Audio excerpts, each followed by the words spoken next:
A special thank you to each of our subscribers who make this channel possible. Here's today's story.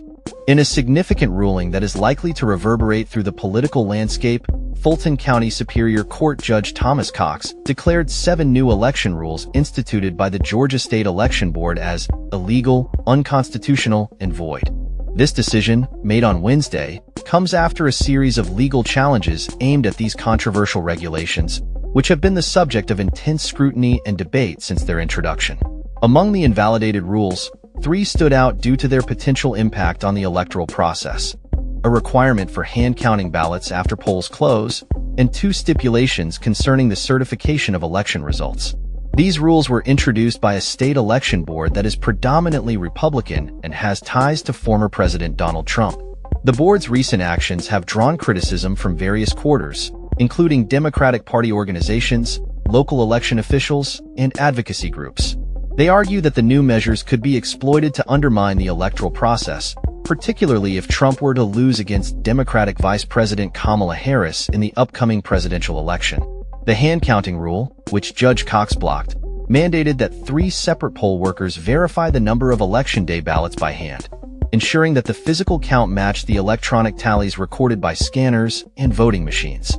Critics of this rule raised concerns that such a hand count would slow down the reporting of election results and impose additional burdens on poll workers, who are already tasked with managing a long and demanding day. They argued that the logistics of training poll workers adequately for this new requirement were unfeasible given the proximity to the election. Supporters of the hand-counting measure contended that the process would only add a few extra minutes to the counting procedure, and that electronic tallies could still be sent to central tabulation centers while the hand count was being conducted. However, Judge Robert McBurney had already issued a temporary block on the hand count rule earlier in the week, indicating that while it may have merit, the timing was not right for implementation. The other 2 rules invalidated by Judge Cox pertain to the certification of election results.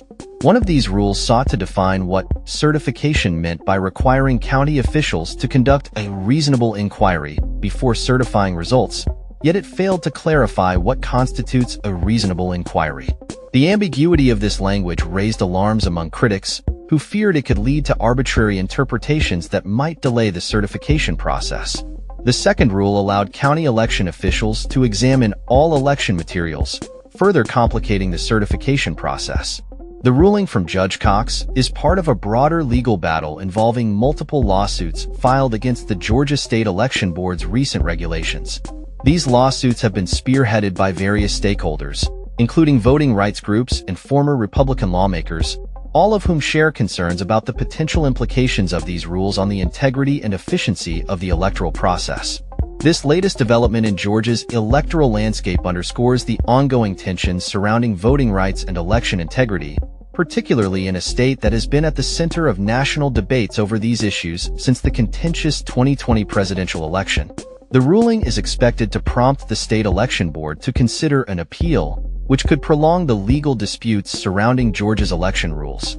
As the nation gears up for the November election, the implications of this ruling could be profound, potentially influencing how votes are counted and certified in Georgia. The legal and political battles over election integrity are far from over, and as the clock ticks down to Election Day, all eyes will be on Georgia and the unfolding developments in its electoral process. That's all for this story. We upload videos every day covering many different subjects, so hit that subscribe button to stay informed. Thanks for watching.